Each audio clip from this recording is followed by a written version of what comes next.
tell you where the fish are. Triple! Get in there! Tell you where the That's a fish nice are. fish. Yeah, man. I tell you where the fish are. Woo! Make it clear.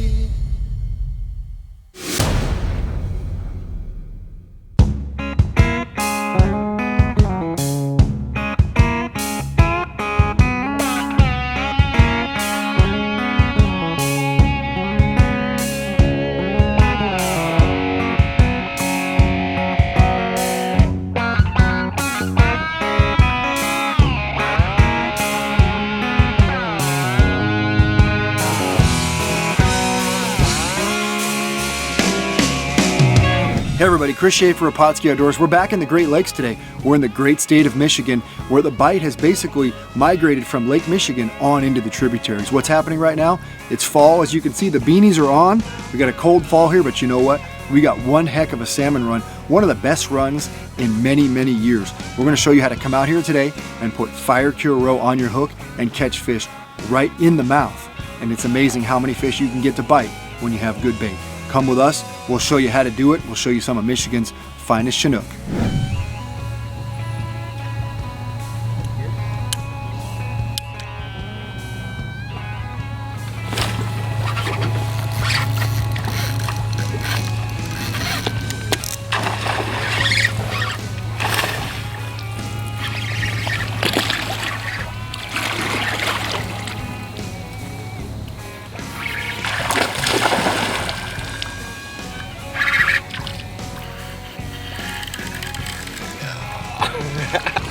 And since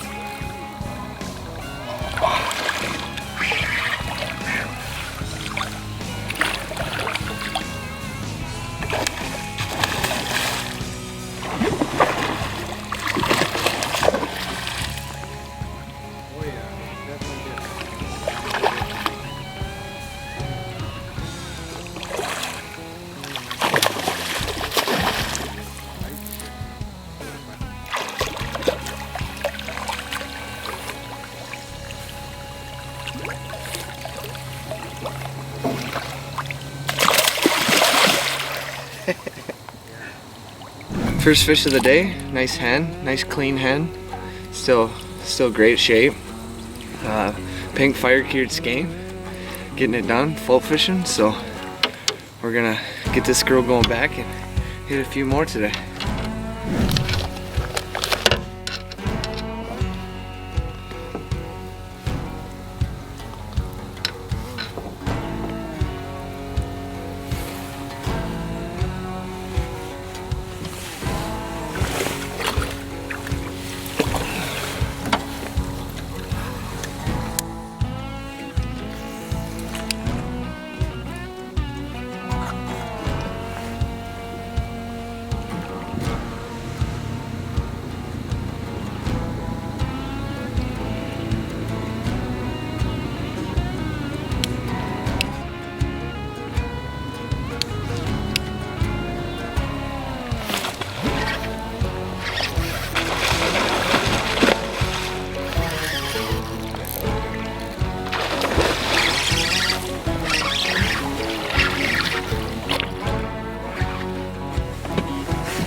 Just tearing it up.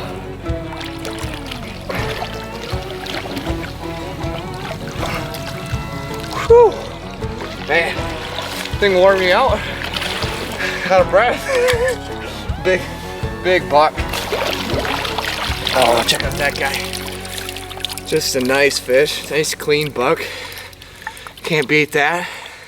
Check out those eggs. Just some membrane now. He wanted them. He wanted them.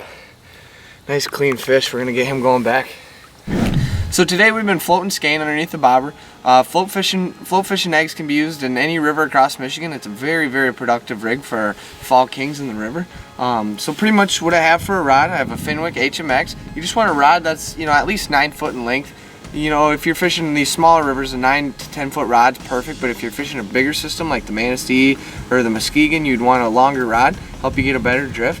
So I like a rod that has enough backbone but a fast action tip. This Fenwick HMX is something I really enjoy fishing with, and my customers put a whooping on the fish with them as well.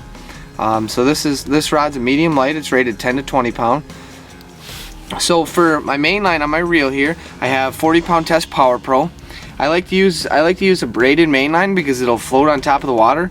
When I'm fishing with my customers, it just gives them a lot of room for forgiveness for floating the bobbers. What the braid does is it floats on top of the water, and it'll actually mend itself over, and it just leaves a lot of room for error to get that nice smooth drift. So yeah, 40 pound Power Pro main line. So then on my main line, I'm gonna put my bobber on here. So for my bobber, I'm running a 15 gram Raven fast drift float. I really like how these floats ride the current seams, and you can put a lot of weight on them. I like to run a heavier bobber, like an 11 to 15 gram, just because I like to weight it down and make sure my bait's down to where the fish are at. So after I put my float on, I'll taper split shot down all the way to my hook. So here I have one big shot right below my float. I have another about 10 inches below that, and another approximately 10 inches below that. I like to keep them somewhat even, but it's not, you don't have to get too picky with it. Fish jumping behind us. And so right here to my main line, I have my swivel. Okay, so you're gonna tie your swivel on below your bobber, and the swivel is gonna eliminate your line twist, and it's also gonna allow that fish to roll too. So below the swivel, like I said, I'll just keep tapering split shot down. So I have one, you know, about 10 inches, 10 inches, 10 inches, 10 inches, all the way to my hook. I'm running a 1/0 Eagle Claw bait hook with some eggs. And that's all there is to it, guys. So when you tie your hook on, you'll want to use the snell knot. That way you can have your loop to put your eggs in. This is an old piece of bait. But yeah, you want to tie the snell knot. And the way the snell knot works is you can push the line back forward through the eyelet, and you can open this loop up, and that's what you'll put your eggs in. So that'll keep your eggs on. You want to make sure you use the snell knot because that'll hold your eggs on the hook. If you don't use that knot, try to hook them on, the eggs are just going to keep falling off. You're going to get frustrated, and the fish will rob your bait. So make sure you use the snell knot, and yeah, that's pretty much the rundown. Like I said, it's a rig that can be used in any stream and be productive here in Michigan.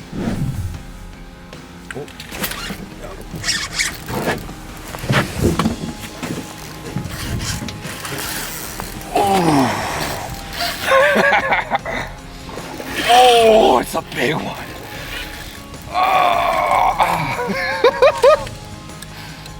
Keep mine. Oh, he's mad. Oh, it's a big buck. He's mad. I gotta get him over that snag down there again. Wow.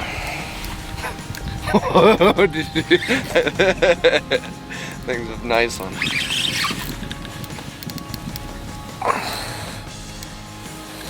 And you got the bobber down, didn't you? Yeah, oh yeah. Whop to the bottom. About to get angry. Oh, my bobber slid so far up.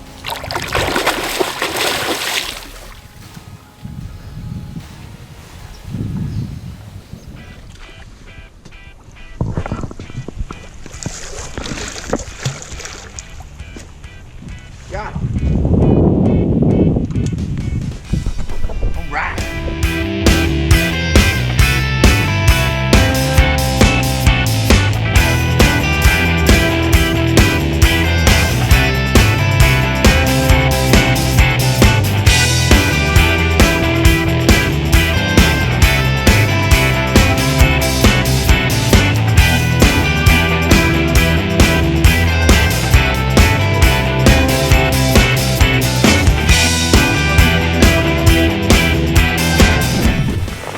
All right. See if this guy wants to get to the net, or if he wants to touch it and swim off like the last one. Keep the pressure on this. This hole doesn't seem as snaggy is the last one. I haven't seen it yet. We don't know if it's a buck or a hen.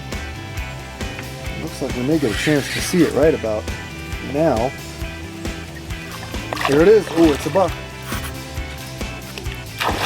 Looks like a big old red buck. Come on, buddy. Oh yeah. This guy's been in the river a few days. And he does not want to clean it. Alright, Big Red, come on.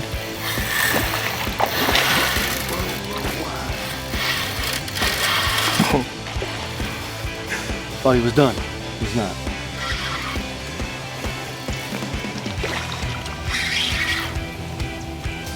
Come on, buddy.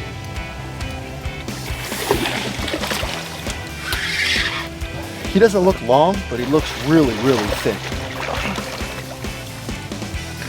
We're gonna get a view of him. There he is. All right. See if Kyle can do this. You want me to lift or no? Yep. In the net. Oh, Not ready yet. come on, Big Red. Right in the net. All right. Woo. Well, they say there's not much bait in the lake right now, but look how fat these kings are. This is a big old buck. He is a big old buck. We're gonna get him back. All right, buddy, you about ready to go? All right. I think he's almost ready. Look at the size of that buck. Just a beauty. I can feel him starting to kick back on his own. See it? There you go. There he goes. See you later, buddy. And there he goes. So I have my eggs cured in Pautzke's fire cure and Boraxo fire cure. So I like to use them both. So what I'll do first is I'll hit the eggs with fire cure. I'll let them fire cure. What the fire cure does is it drains all the juices out of the eggs, and the eggs reabsorb the juices. So then your eggs are gonna have a great color. They're gonna hold that color for a long time while your eggs are fishing. Then after I cure them for about 24 hours in the fire cure, I'll then lay them out to air dry and just sprinkle a light layer of Boraxo fire on each side. And what the Boraxo fire does is it really firms up the eggs, it makes them tacky, and it helps them hold on the hook better. So when you're floating them, you know, you can get multiple drifts out of a good piece of skein. A lot of times I'll fish a skein in a half hour before I'll get a bite. So I'll show you how I rig it up here. Like I said, I like to use the egg loop knot because that'll help the eggs hold on the skein. So I don't like to run anything too big. Yeah, I don't like to get too crazy big here. I'm just gonna cut off a nice little piece, you know, about that big.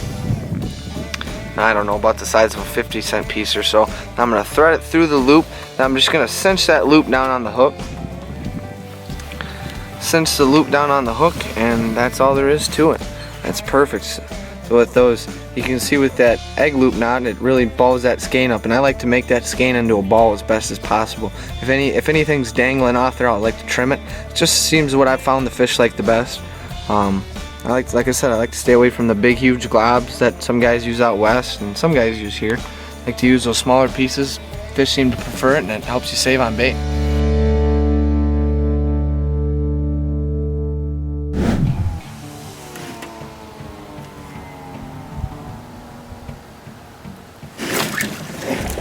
Yeah, got him. I almost went in. That looks like a hen, right? I don't know. I kind of was thinking buck, but I'm not sure. I'm not sure. Some big fish holding it here.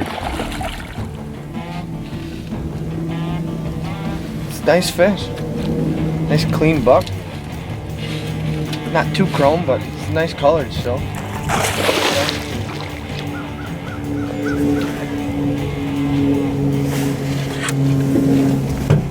There's that out.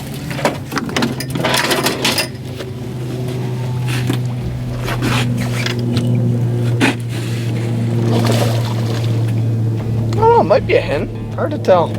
Fresh fish, it's hard to tell. Get into the net. They're so fat this year.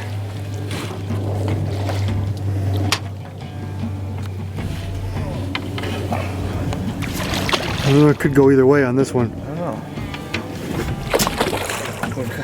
We've got plenty of dudes in here. Time for the ladies to come out. Nice colored fish though. It's a buck.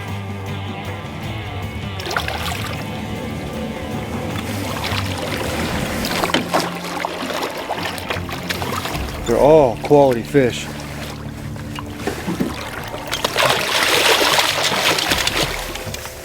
Got him. Nice looking fish. Take a look at this guy here. Nice buck. Just picked this guy up. That was pink fire-cured skein. We're getting them today. Just been picking and picking and picking. Then we just found a good pot of them. So we've been beating on them here the last little bit. Gonna get this guy back and keep whacking him. Getting sore arms.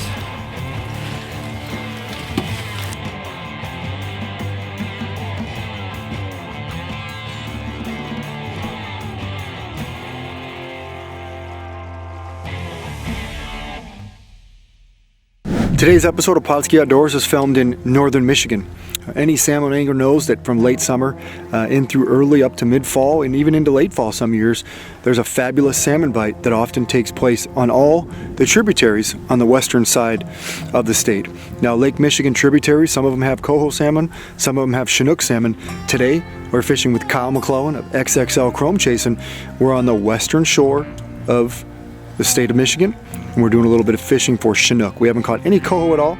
Some real nice Chinook. You know, you've seen us catch a couple really nice ones, and you've seen personally me lose some really nice ones as well.